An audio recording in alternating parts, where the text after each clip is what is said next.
ਖਬਰ ਯਰੂਸ਼ਲਮ ਇਜ਼ਰਾਈਲ ਤੋਂ ਆ ਰਹੀ ਆ। ਉੱਥੇ ਇੱਕ ਪੱਬ ਸੀਗਾ ਜਿਹਦਾ ਨਾਮ ਹੈਗਾ ਆ ਹਜੇ ਵੀ ਪੂਟਨ ਪੱਬ ਕਰਕੇ ਉਹਦਾ ਨਾਮ ਸੀ।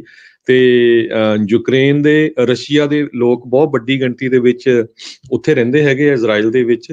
ਤੇ ਜਿਹੜਾ ਜਦੋਂ ਹੀ ਲੜਾਈ ਸ਼ੁਰੂ ਹੋਈ ਆ ਤੇ ਉਸ ਪੂਟਨ ਪੱਬ ਦਾ ਜਿਹੜਾ ਮਾਲਕ ਹੈਗਾ ਉਸਨੇ ਕਹਿੰਦਾ ਵੀ ਮੈਂ ਇਹ ਨਾਂ ਨਹੀਂ ਵਰਤਣਾ ਚਾਹੁੰਦਾ ਵੀ ਜਿਹੜਾ ਹੁਣ ਏਦਾਂ ਇੱਕ ਤਰ੍ਹਾਂ ਦੇ ਨਾਲ ਯੂਕਰੇਨ ਦੇ ਵਿੱਚ ਇਨੋਸੈਂਟ ਲੋਕਾਂ ਤੇ ਹਮਲਾ ਕਰ ਰਿਹਾ ਤੇ ਉਸਨੇ ਉਹ ਨਾਂ ਰਿਮੂਵ ਕਰ ਦਿੱਤਾ ਜਦੋਂ ਤੋਂ ਹੀ ਰਸ਼ੀਆ ਨੇ ਯੂਕਰੇਨ ਦੇ ਵਿੱਚ ਇਨਵੇਜਨ ਕੀਤੀ ਆ, ਜਦੋਂ ਉੱਥੇ ਐਂਟਰ ਕੀਤੇ ਹੈਗੇ ਆ।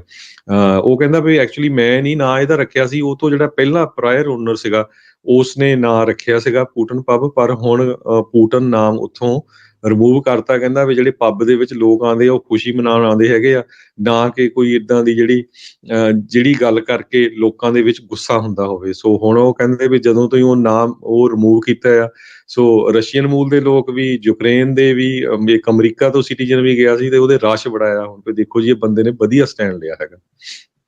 ਜੀ ਜੀ। ਉਧਰ ਫੀਫਾ ਜਿਹੜੀ ਫੁੱਟਬਾਲ ਦੀ ਸੰਸਥਾ ਹੈਗੀ ਆ ਉਹਦੇ ਉੱਤੇ ਪ੍ਰੈਸ਼ਰ ਜਿਹੜਾ ਦਬਾਅ ਜਿਹੜਾ ਉਹ ਪਾਇਆ ਜਾ ਰਿਹਾ ਵੀ ਰੂਸ ਨੂੰ ਸਸਪੈਂਡ ਕਰੋ।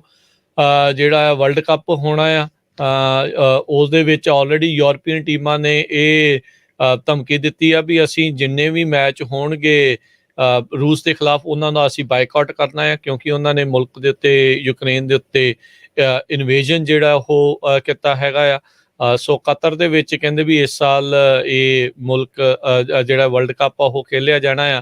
ਕਹਿੰਦੇ ਵੀ ਇੰਟਰਨੈਸ਼ਨਲ ਫੁੱਟਬਾਲ ਤੋਂ ਸਸਪੈਂਡ ਕਰਨ ਦੀ ਜਿਹੜੀ ਆ ਉਸ ਨੂੰ ਮੰਗ ਜਿਹੜੀ ਉਹ ਕੀਤੀ ਹੈਗੀ। ਯੂਐਫਾ ਜਿਹੜੀ ਗਵਰਨ ਕਰਦੀ ਆ ਯੂਰਪੀਅਨ ਫੁੱਟਬਾਲ ਨੂੰ, ਉਹਨਾਂ ਦੇ ਮੁਲਕਾਂ ਨੂੰ, ਇਹ ਜਿਹੜੀ ਆ ਕਹਿੰਦੇ ਆ ਵੀ ਉਹ ਮੰਡੇ ਨੂੰ ਅੱਜ ਜਿਹੜੀ ਉਹਨਾਂ ਨੇ ਮੁਲਾਕਾਤ ਕਰਨੀ ਆ, ਫਿਰ ਦੇਖਣਾ ਹੈ ਵੀ ਰੂਸ ਦੇ ਨਾਲ ਕੀ ਜਿਹੜਾ ਉਹ ਕੀਤਾ ਜਾਊਗਾ। ਇੰਟਰਨੈਸ਼ਨਲ ਓਲੰਪਿਕ ਕਮੇਟੀ ਆ ਉਹਨਾਂ ਕਹਿੰਦੇ ਆ ਵੀ ਉਹ ਸ਼ਾਇਦ ਰਿਕਮੈਂਡ ਕਰ ਰਹੀ ਆ ਸਪੋਰਟਸ ਆਰਗੇਨਾਈਜ਼ਰਸ ਨੂੰ ਵੀ ਰੂਸੀ ਜਿੰਨੇ ਵੀ ਐਥਲੀਟ ਹੈਗੇ ਆ ਉਹਨਾਂ ਨੂੰ ਕੰਪੀਟ ਜਿਹੜਾ ਆ ਉਹ ਨਾ ਕਰਨ ਦਿੱਤਾ ਜਾਵੇ ਆਉਣ ਵਾਲੀਆਂ ਜਿਹੜੀਆਂ ਆ ਖੇਡਾਂ ਆ ਵੱਖ-ਵੱਖ ਥਾਵਾਂ ਦੇ ਉੱਤੇ ਜਿਹੜੀਆਂ ਹੋ ਰਹੀਆਂ ਆ ਉਹਦੇ ਵਿੱਚ। ਸੋ ਕਹਿੰਦੇ ਵੀ ਪਹਿਲਾਂ ਜੇ ਦੇਖਿਆ ਜਾਵੇ ਤਾਂ ਵਿੰਟਰ ਓਲੰਪਿਕਸ ਦੇ ਦਰਮਿਆਨ ਇਹਨਾਂ ਦਾ ਕਾਫੀ ਜਿਹੜੇ ਆ ਗੂੜੇ ਸੰਬੰਧ ਵੀ ਜਿਹੜੇ ਪੁਤਿਨ ਦੇ ਨਾਲ ਜਿਹੜੇ ਉਹ ਬਣ ਗਏ ਸੀਗੇ। ਸੋ ਹੁਣ ਆਲਰੇਡੀ ਕਈ ਮੁਲਕਾਂ ਨੇ ਕਿਹਾ ਆ ਵੀ ਭਾਈ ਅਸੀਂ ਜਿਹੜਾ ਆ ਉਹ ਬਿਲਕੁਲ ਵੀ ਰੂਸ ਦੇ ਖਿਲਾਫ ਜਿਹੜੇ ਉਹ ਮੈਚ ਜਿਹੜੇ ਉਹ ਨਹੀਂ ਖੇਲਣੇ ਹੈਗੇ। ਯੂਏਫਾ ਨੇ ਜਿਹੜੀ $40 ਮਿਲੀਅਨ ਯੂਰੋਜ਼ ਦੀ ਪਰ ਈਅਰ ਸਪਾਂਸਰਸ਼ਿਪ ਸੀਗੀ ਉੱਥੋਂ ਦੀ ਜਿਹੜੀ ਐਨਰਜੀ ਕੰਪਨੀ ਗੈਜ਼ਪ੍ਰੋਮ ਉਹਦੇ ਨਾਲ ਜਿਹੜਾ ਸਮਝੌਤਾ ਸੀ ਉਸ ਨੂੰ ਵੀ ਰੱਦ ਕਰ ਦਿੱਤਾ। ਹੁਣ ਦੇਖੋ ਡਾਲਰਾਂ ਨੂੰ ਵੀ ਜਿਹੜਾ ਉਹ ਪਰੇ ਜਿਹੜੀ ਉਹ ਕਰ ਰਹੀ ਆ, ਸਪਾਂਸਰਸ਼ਿਪਾਂ ਵੀ ਜਿਹੜੀਆਂ ਉਹ ਹਟਾ ਰਹੀ ਆ। ਸੋ ਇਸ ਟਾਈਮ ਦੇਖੋ ਅੱਗੇ ਜਿਹੜਾ ਹੈ ਕੀ ਬਣਦਾ। ਪਰ ਰੂਸ ਦੇ ਉੱਤੇ ਚੌਂਸ਼ ਫੇਰਿਓ ਇੱਕ ਹਿਸਾਬ ਦੇ ਨਾਲ ਉਹਨੇ ਹਮਲਾ ਤੇ ਚਾਹੇ ਯੂਕਰੇਨ ਦੇ ਉੱਤੇ ਬੰਬਾਂ ਦੇ ਨਾਲ ਕੀਤਾ ਆ, ਪਰ ਉਸ ਦੀ ਮਾਰ ਜਿਹੜੀ ਆ ਉਹ ਆਰਥਿਕ ਤੌਰ ਦੇ ਉੱਤੇ ਬਹੁਤ ਵੱਡੀ ਜਿਹੜੀ ਇਸ ਟਾਈਮ